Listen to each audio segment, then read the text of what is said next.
नमस्कार दोस्तों, स्वागत है आपका उमंग अकेडमी A to Z में। जी हाँ दोस्तों, लेकर के आया हूँ प्रैक्टिस सेट, कह लें आप या फिर कह लें ओल्ड क्वेश्चन पेपर, जिससे आपका स्वयं का आकलन होगा। आप देखेंगे यहाँ पर टोटल 30 क्वेश्चन देखेंगे बाल विकास के, और 30 में से आपके कितने क्वेश्चन आते होंगे जी आपको खुद पता चल जाएगा। 30 के 30 क्वेश्चन आपको करना है। वीडियो के यदि कहीं क्वेश्चन रिपीट जल्दी होता है तो वहाँ आपको वीडियो पॉज करना है। मेरे आंसर बताने के पहले आपको आंसर उसका गैस करना है कि कौन सा उसका आंसर सही होगा, ठीक है। और यहाँ पर देखेंगे आप 30 में से आपके कितने नंबर आते हैं और किन कैंडिडेट के 30 में से 30 आते हैं वो मुझे कमेंट बॉक्स से जरूर कमेंट कीजिए, और किस कैंडिडेट के कितने नंबर आए हैं वो जरूर कमेंट कीजिए। और यदि किसी क्वेश्चन में डाउट है तो वो आप मुझे कमेंट कर सकते हैं कि क्वेश्चन नंबर इसमें डाउट है, ठीक है। तो उसको नेक्स्ट वीडियो में क्लियर कर दूंगी। बगैर टाइम वेस्ट करें सबसे पहला क्वेश्चन देखते हैं। यहाँ पर क्या दिया है, क्वेश्चन नंबर पहले दिया, संज्ञानात्मक विकास के सिद्धांत के अनुसार मूर्त संक्रियात्मक अवस्था खालिस्तान उम्र में शुरू होती है। अब पहली बात आपको पता होनी चाहिए, संज्ञानात्मक विकास का जो सिद्धांत है वो किसने दिया है, तो जीन पियाजे ने दिया है। उन्होंने कितनी अवस्थाएं बताई हैं, तो 4 अवस्थाएं बताई हैं। कितनी अवस्थाएं बताई हैं, 4 अवस्थाएं बताई हैं, ठीक है। एक सेंसरी मोटर होती है, एक पूर्व संक्रियात्मक, एक मूर्त संक्रियात्मक, एक अमूर्त संक्रियात्मक या फिर औपचारिक संक्रियात्मक लास्ट वाली अवस्था, ठीक है। तो 4 अवस्थाएं होती हैं। अब इसमें पूछा है मूर्त संक्रियात्मक अवस्था कौन सी होती है, कितने उम्र से शुरू होती है। तो मूर्त संक्रियात्मक अवस्था जो शुरू होती है वो होती है 7 साल से होती है। कितने साल तक, 11 साल तक या फिर 12 साल तक। मोस्टली 7 से 11 ही होती है, ठीक है। 7 से 11 या फिर 7 से 12 ऑप्शन में मिल जाता है, ठीक है। तो सबसे पहले कौन सी, शैशवावस्था, दूसरी होती है पूर्व संक्रियात्मक, तीसरी होती है मूर्त संक्रियात्मक, चौथी होती है औपचारिक संक्रियात्मक या फिर अमूर्त संक्रियात्मक, ठीक है। तो इसका सही जवाब कौन सा हो जाएगा, चौथा हो जाएगा। नेक्स्ट क्वेश्चन देखिए, निम्नलिखित में से कौन सा कार्य क्षेत्र व्यापक है। कौन सा कार्य क्षेत्र व्यापक है, शिक्षक, शिक्षण रणनीति, शिक्षण युक्ति या फिर शिक्षण तकनीक या फिर शिक्षण विधि।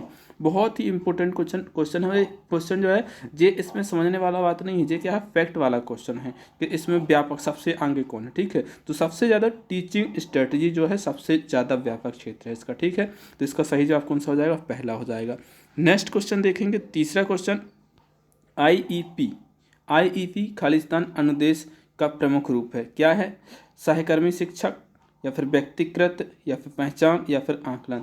तो आईईपी जो अनुदेश का प्रमुख रूप से क्या है, इंडिविजुअलाइज, इंडिविजुअलाइज इसका जो है व्यक्तिकृत, आईईपी इंडिविजुअलाइज, ठीक है। इसका सही जवाब हो जाएगा। नेक्स्ट क्वेश्चन देखेंगे, चौथा क्वेश्चन देखिए। चौथा क्वेश्चन क्या दिया हुआ है, वाक्य को एक साथ रखने में सम्मिलित नियमों को निरूपित करने के लिए किस पद का उपयोग किया जाता है।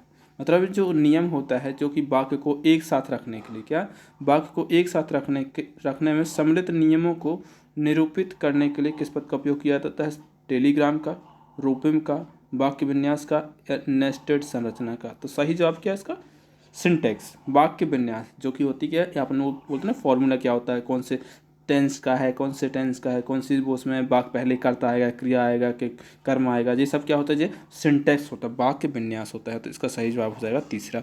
नेक्स्ट क्वेश्चन देखिए, पांचवा क्वेश्चन दिया है। पांचवा क्वेश्चन क्या दिया हो, एक्सरे विकिरण को खालिस्तान विकार के मुख्य कारण के रूप में जिम्मेदार ठहरा जाता है। कौन सी कारण को जिम्मेदार ठहरा जाता है, तो लघु शीर्षता। इसका सही जवाब क्या है, लघु शीर्षता इसका सही जवाब है। नेक्स्ट क्वेश्चन देखिए, नेक्स्ट क्वेश्चन क्या है, छठवां क्वेश्चन क्या, प्रेरणा एक खालिस्तान स्थिति है। कैसी स्थिति है, मनोवैज्ञानिक स्थिति है, भौतिक स्थिति है, प्राकृतिक स्थिति या फिर खंडित स्थिति है। तो प्रेरणा जो है, प्रेरणा साइकोलॉजी क्या है, ये क्या है, साइकोलॉजिकल स्थिति है। क्या है, मनोवैज्ञानिक स्थिति जो है, क्या है, प्रेरणा क्या है, एक मनोवैज्ञानिक स्थिति है। तो इसका सही जवाब हो जाएगा। नेक्स्ट क्वेश्चन देखें, नेक्स्ट क्वेश्चन, अधिगम अक्षमता का कारण होता है। अधिगम में जो अक्षमता होती है, अक्षमता के ऊपर बहुत ही अच्छा वीडियो बनाया मैंने ट्रिक के जरिए, पूरी पूरी अक्षमता आपकी, चाहे डिस्लेक्सिया, एलेक्सिया, प्रोक्सिया, अप्रेक्सिया, डिस्प्रेक्सिया, ये सबकी सब आपको याद हो जाएंगी बस वो वीडियो देखने के बाद। 12 से 15 मिनट का छोटा सा वीडियो, बहुत बड़ा नहीं है, ठीक है। तो वो जरूर देखिएगा। क्या है, समय से पूर्व जन्म, मलेरिया, कक्षा का माहौल, विकास संबंधी समस्या। अधिगम अक्षमता का कारण जो है वो क्या है, विकास संबंधी समस्या। जो विकास होता है उसमें क्या समस्या आती है जिसके जरिए क्या हो जाता है, अक्षमता जाती है। तो विकास संबंधी समस्या इसका मुख्य कारण है, ठीक है। नेक्स्ट क्वेश्चन देखिए, नेक्स्ट क्वेश्चन क्या है, आठवां क्वेश्चन, निम्नलिखित में से कौन सा अधिनायकवादी पालन पोषण की विशेषता नहीं है। क्या है, पालन पोषण की विशेषता नहीं है, अधिनायकवादी पालन पोषण की विशेषता नहीं है। ये नहीं पूछा क्या है, नहीं है, ठीक है। तो अत्यधिक दंडात्मक, कठोर, आज्ञाकारिता की मांग या फिर सजा के लिए स्पष्टीकरण का प्रावधान। तो इसका जो सही सवाल है, जवाब कौन सा है, डी, सजा के लिए स्पष्टीकरण का प्रावधान। जे अधिनायकवादी पालन पोषण की विशेषता नहीं है। बाकी अत्यधिक दंड, कठोर आज्ञाकारिता की मांग, ये सब क्या है, जो है अधिनायकवादी पोषण पालन पोषण की विशेषता है कि दंड देते हैं माता पिता, कठोर होते हैं बच्चों के प्रति, आज्ञाकारिता मतलब बच्चों से बिल्कुल अपनी आज्ञा मनवा करके रहते हैं, तो वो अधिकारिकवादी हो। ठीक है, और सजा के लिए स्पष्टीकरण का प्रावधान ये क्या है, ये नहीं है इसकी विशेषता।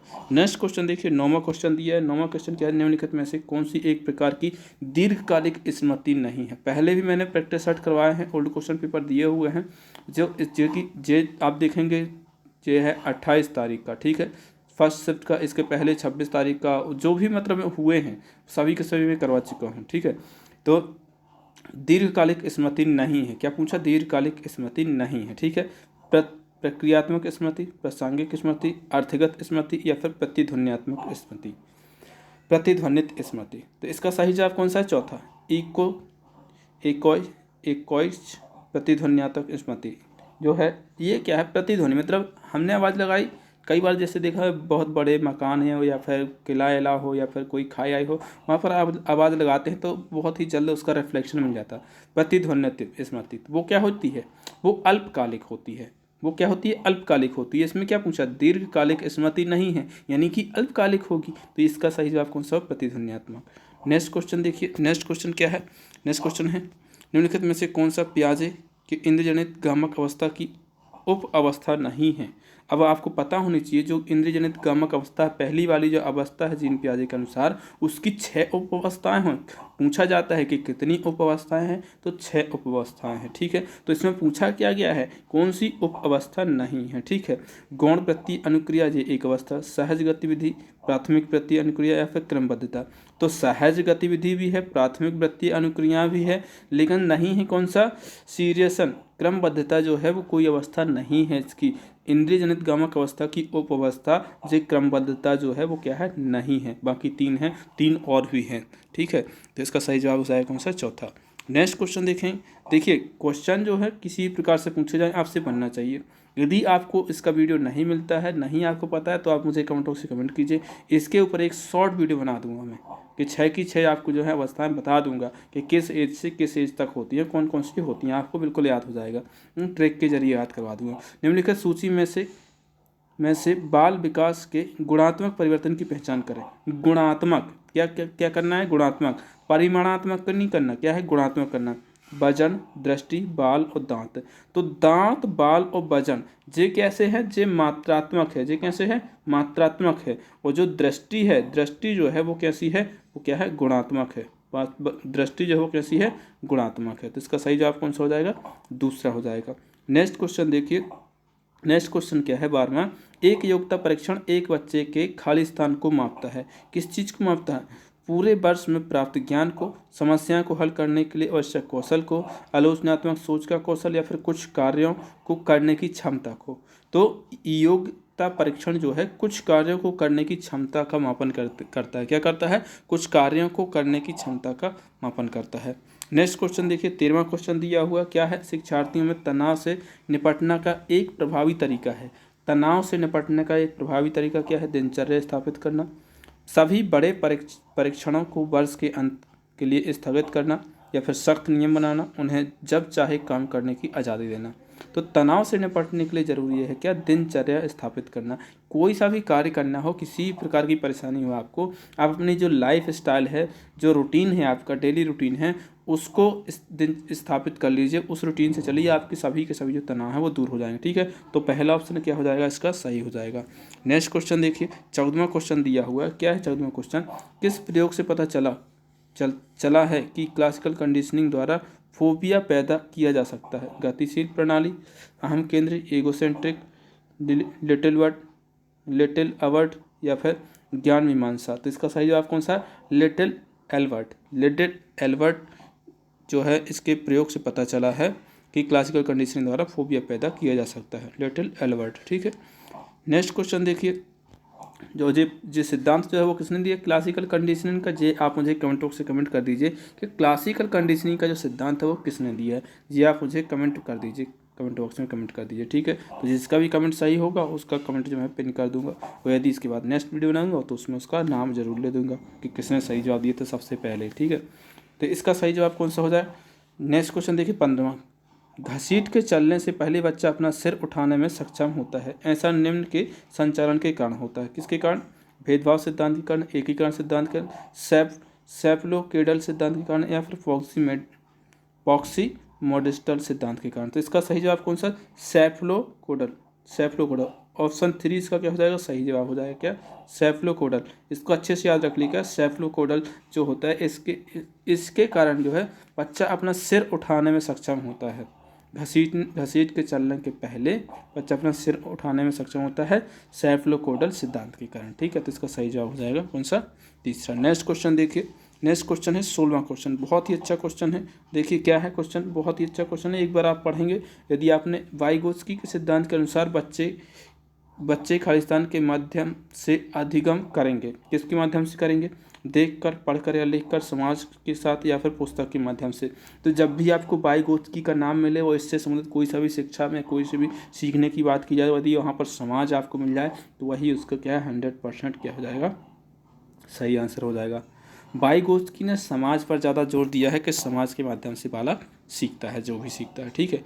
समाज इसका सही जवाब हो जाएगा। नेक्स्ट क्वेश्चन देखिए 17वां क्वेश्चन, नेक्स्ट क्वेश्चन क्या है, फेनिलकेटनुरिया से उत्पन्न बौद्धिक विकलांगता को न्यूनतम किया जा सकता है सामाजिक संपर्क से, कक्षा शिक्षण से, पर्यावरणीय कारक से, या फिर प्रगतिशील शिक्षा के। तो ये जो फेनिलकेटनुरिया जो विकलांगता उत्पन्न होती है उसको जो सही मायने में देखा जाए तो पर्यावरणीय कारक जो होते हैं इससे क्या है कम किया जा सकता है, ठीक है। तो इसका सही जवाब कौन सा, पर्यावरणीय। नेक्स्ट क्वेश्चन है, जब सेमेस्टर के अंत में परीक्षण दिए जाते हैं तो इसे जाना जाता है, 2 प्रकार के परीक्षण होते हैं। तो ये जो सेमेस्टर के अंत में परीक्षण होता है वो किस नाम से जाना जाता है, सारांशित आकलन, नैदानिक आकलन, अंतरिम आकलन, या फिर रचनात्मक आकलन। तो इसका जो सही जवाब है वो कौन सा है, सारांशित आकलन, जिसको बोलते हैं क्या, सबमिटिव असेसमेंट। जैसे कि आपको जब भी आप सेमेस्टर वो होते हैं और जो आप लिखते हैं, क्या लिखते हैं, असाइनमेंट वगैरह लिखते हैं, तो आप बोलते हैं ना आपको असाइनमेंट सबमिट करना, लास्ट डेट हो गई है, तो यही चीज़ इसमें होती है। तो सबमिटिव असेसमेंट ये इसका सही जवाब हो जाएगा, तो उसी से रिलेटेड है जी, ठीक है। नेक्स्ट क्वेश्चन देखिए, नेक्स्ट क्वेश्चन क्या है, 19वां क्वेश्चन दिया हुआ है, क्या दिया हुआ क्वेश्चन, जब विकासवादी सामान्य परिवर्तनों का अध्ययन करते हैं जो मनुष्य के लिए विशिष्ट हैं तो इसे खालिस्तान के रूप में जाना जाता है। किस रूप में जाना जाता है, निर्देशात्मक विकास के रूप में, या फिर भाव सूचक, या फिर अनौपचारिक विकास, या फिर औपचारिक विकास। तो इसको किस रूप में जाना जाता है, निर्देशात्मक विकास के रूप में जाना जाता है, ठीक है। क्या जाना जाता है, निर्देशात्मक विकास के रूप में जाना जाता है। नेक्स्ट क्वेश्चन देखिए, समावेशी शिक्षण का उद्देश्य खालिस्तान को समाप्त करना और यह सुनिश्चित करना कि सभी बच्चे को उनके शिक्षित होने का अधिकार प्राप्त हो, असमानता समाप्त करना, चुनौती समाप्त करना, समस्या समाप्त करना, या फिर अंतर समाप्त करना। तो इसका सही जवाब कौन सा है, असमानता को समाप्त करना। समावेशी शिक्षा में क्या होता है, अलग अलग प्रकार के बच्चे, उनकी कोई आर्थिक रूप से, कोई सामाजिक रूप से, कोई भौगोलिक रूप, सभी को एक साथ पढ़ाया जाता है, किसी प्रकार से कोई भेदभाव नहीं किया जाता, किसी में क्या है असमानता नहीं होती, सबको समान माना जाता है, ठीक है। नेक्स्ट क्वेश्चन देखिए, नेक्स्ट क्वेश्चन क्या है 21वां, ऑरलिच एट अल 1985 के अनुसार कौन सी रणनीति वैज्ञानिक सोच और छात्र की समस्या को सुलझाने के कौशल को बढ़ाती है, लेखन रणनीति, मौखिक चर्चा रणनीति, कार्ड रणनीति, या फिर दृश्य रणनीति। तो इसका सही जवाब कौन सा है, ओरल डिस्कशन स्ट्रेटजी। मौखिक चर्चा की रणनीति जो है समस्या को सुलझाने के कौशल को बढ़ाती है, ठीक है। नेक्स्ट क्वेश्चन देखिए, नेक्स्ट क्वेश्चन क्या है, नेक्स्ट क्वेश्चन दिया 22वां क्वेश्चन, क्या है क्वेश्चन, खालिस्तान एक सक्रिय प्रक्रिया के रूप में अधिगम के विचार को समाहित करता है जहां वे सीखने वाले अपने वर्तमान ज्ञान के साथ साथ अपने पिछले ज्ञान के आधार पर नए विचार बनाने में सक्षम होते हैं। तो ये क्या है, निर्माणवाद पर जॉन डेवी का सिद्धांत, निर्माणवाद पर लेवाइगस का सिद्धांत, निर्माणवाद पर जीन पियाजे का सिद्धांत, या फिर निर्माणवाद पर जेरोम ब्रूनर का सिद्धांत। तो इसका जो सही जवाब है कौन सा हो जाएगा, चौथा, निर्माणवाद पर जेरोम ब्रूनर का सिद्धांत है। जेरोम ब्रूनर का सिद्धांत है। निर्माणवाद का सिद्धांत दिया है किसने? जेरोम ब्रूनर ने दिया। तो आपको याद रखना जेरोम ब्रूनर। Jerome Bruner. जैसे कि बुनने से संबंधित आ रहा है, बुनने से संबंधित समझो बुनना। बुनना क्या है? एक प्रकार से निर्माण करना। मान लो स्वेटर का निर्माण कर रहे हैं, ठीक है, तो बुनने, ठीक है। Jerome Bruner. जे बुन दिया स्वेटर, जे बुन दिया स्वेटर, जे बुन दिया स्वेटर, जे स्वेटर का निर्माण कर दिया। ऐसे करके आप इसको याद कर सकते हैं। क्यों याद कर सकते हैं? क्योंकि ये जो क्वेश्चन है कई बार क्वेश्चन देखने को मिला है, सीटेट में भी देखने को मिला, यूपीटेट में देखने को मिला, ठीक है। नेक्स्ट क्वेश्चन देखिए, निम्नलिखित नियमित विद्यालयों में आमतौर पर विकासशील बच्चे के साथ साथ विशेष बच्चों को शिक्षित करना खालिस्तान है। व्यक्तिगत शिक्षा, सामान्य शिक्षा, विशेष शिक्षा या फिर समावेशी शिक्षा। तो क्या है? नियमित विद्यालयों में आमतौर पर विकासशील बच्चे के साथ साथ विशेष बच्चों को शिक्षित करना क्या है? समावेशी शिक्षा है। इसका सही जवाब है बिल्कुल। इसके पहले भी एक क्वेश्चन पूछा गया था, ठीक है। तो क्या है? समावेशी। कहने का मतलब है कि जो आमतौर पर विकासशील बच्चे मतलब होशियार बच्चे हैं, उनके साथ साथ विशेष बच्चे। विशेष बच्चे से कहने का तात्पर्य है कि विशेष बच्चे वो बच्चे होते हैं जिनको किसी न किसी स्पेशल चीज़, जैसे कुछ क्या होते हैं, विकलांग होते हैं, कुछ दृष्टिबाधित होते हैं, कुछ मतलब में सुनने में सक्षम होते हैं, किसी प्रकार के हैंडीकैप्ड होते हैं, मतलब विशेष नीड वाले, मतलब किसी न किसी स्पेशल आवश्यकता होती है। किसी को चढ़ने में दिक्कत होती है, स्कूल आने में दिक्कत होती है, किसी को बैठने में दिक्कत होती है, किसी न किसी प्रकार से वो विकलांग है, ठीक है। इस प्रकार से वो विकलांग नहीं कहे जाते, विशेष आवश्यकता वाले बच्चे कहे जाते हैं, ठीक है। विशेष बच्चे इसलिए उनको कहा जाता है, ठीक है। उनको साथ मिलाकर के जो शिक्षा होती है वो होती है समावेशी शिक्षा, ठीक है। नेक्स्ट क्वेश्चन देखिए, नेक्स्ट क्वेश्चन बहुत अच्छा। निम्नलिखित में से कौन सा एक गति संवेदी अधिगमकर्ता के लिए अनुपयुक्त है? गति संवेदी अधिगमकर्ता के लिए अनुपयुक्त है। उन्हें गतिविधियों के माध्यम से अधिगम का अवसर प्रदान करना, क्षेत्र भ्रमण, नाटक, दृश्य इत्यादि में भाग लेना, अधिगम के लिए अवधारणा मानचित्र पद्धति का उपयोग करना, शिक्षण के लिए समस्या समाधान विधि का उपयोग करना। तो इसका जो सही जवाब होगा वो कौन सा? अधिगम के लिए अवधारणा मानचित्र पद्धति का उपयोग करना। अवधारणा मानचित्र पद्धति का उपयोग करना ये क्या है? उपयुक्त नहीं है। काय के लिए? गति संवेदी अधिगमकर्ता के लिए। भाई जब भ्रमण पर जाएंगे, नाटक करेंगे, नृत्य करेंगे तो आपकी गति होगी, आपके हाथ पर चलिए, आप किसी प्रकार से गतिविधि का आपको अवसर मिलेगा तो उसमें होगा।